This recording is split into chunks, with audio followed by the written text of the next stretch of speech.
Peace, y'all. It's your favorite Atlanta holistic healer, Oya Talade. So today I want to touch on something that a question I get very frequently. What brought me into death doula work? So I'm going to start here. And this might sound cliche to some people, but this is very, very real for me. I am a medium. And I don't just mean that people come to me to speak with their loved ones who have passed. Yes, that is very much true. But in the early part of my understanding of my gifts, a lot of the dead were coming to me to communicate with the living. A lot of the dead were coming to communicate with the living through me. And this was a very heavy task. This was something that I really didn't thoroughly understand, like, why me? Sometimes I didn't feel strong enough. Sometimes I didn't feel confident enough to really fulfill that purpose and really understand that, wow, this is really a gift that I have. And this is some real shit. I need to share this. I was afraid of it. And I see that a lot for a lot of us.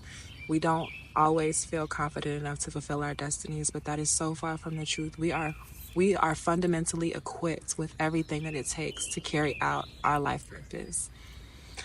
And I just want to bless somebody with that. Hopefully that touched somebody, because that spirit wanted you to know. Okay. So in the first part of that, for me, those spirits were coming to me, communicating with me. They were needing elevation. They were needing a bridge. They were needing to be heard, to be seen, to be remembered. Because, a lot of people, when they put their loved ones in the ground, they put that relationship in the ground as well. And this is terrible. This is not what we need to be doing. And this is why ancestral veneration is so important to me. Because our ancestors are not gone. A lot of people think of death as an end, and it is not. I've come to understand death truly as an expansion. Our physical bodies can only be in one space at one time. We can only do one thing at one time.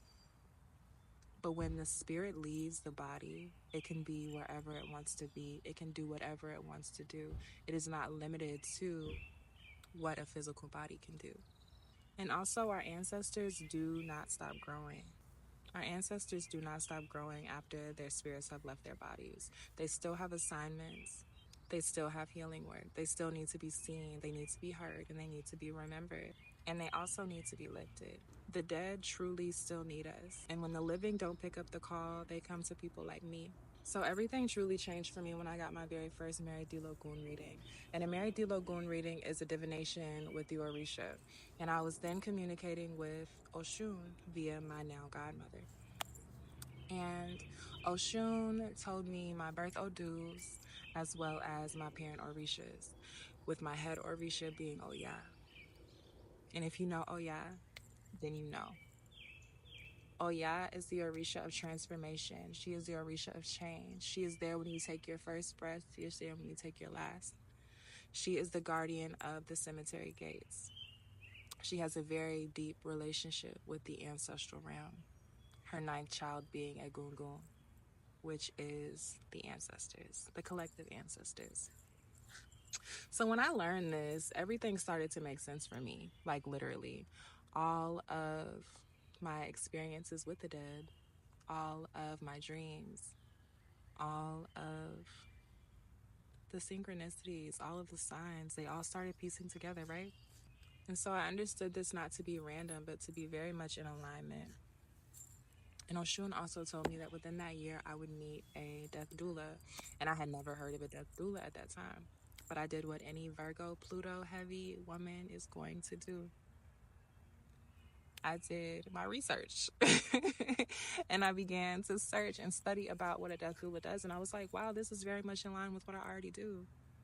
This is very much in line with what I want to do. This sounds just like me. It just felt like home, right? And sure enough, within that year, I met a death doula. And she really helped me see the practical side of this work, like how to hold space, how to be with the family, how to prepare people for transition, how to prepare necessary documentations for people going through transition, and how to just fundamentally work with the family. That really gave me a language to what I had already been doing for years. So since then, I have become a doula of birth and death. Two portals, two thresholds, both sacred and both very spiritual. So now I call myself a doula of becoming. A doula of both, of 3, a doula of birth, death, and becoming. Heavy on the becoming, because it's the in-between state that gets very much forgotten about. I think that everybody needs a doula, whether you are going through birth, whether you are going through death, or whether you just need support in life, in living. Because to die well, we must live well. And living well requires support. Don't let this society tell you otherwise. We have kind of been indoctrinated over the last few centuries to not having a village, not looking for a village, not demanding a village. We're creating this life and doing all of these things that we're doing so heavily unsupported and calling it normal, and it's not. That's not what our ancestors did. It's not. I don't care what color you are. Everybody had a village. And that in-between space is very messy. It's very quiet. It's loud. It's grieving. It's birthing. It's breaking. It's rebuilding space. And that's where I like to hold people. Because like I said, to die well, we must live well. But also to live well, we must live intentionally. And that's what this work has taught me. So I'm not just here to help people die. I'm here to also help them remember. I'm here to walk them home. I'm here to honor the sacred space of becoming. I'm here to tend to the dead, the dying, the grieving, the birthing, the living. This is my calling. This is literally my purpose. This is the work of the in-between. So this is a glimpse into what brought me into this work, why I do this work, what this work truly means to me. And I hope this blessed you, and I hope this gave you a bit of insight. If you are looking into becoming a death doula, definitely answer the call. We need more of us. And yeah, my name is Oyatalade. You can find me on social media. You can find me on Instagram, TikTok, Facebook. You can always stay connected with me on my website, ebonicallyholistic.com. And there's a red bird just flew over me. That is the ancestors. I receive and I give thanks. But I thank you for being here today, and I thank you for listening to me. If you don't already, like, share, and subscribe. And I'm sending you all the peace, love, wellness, and ease that I have to offer. And I pray that you have a great day.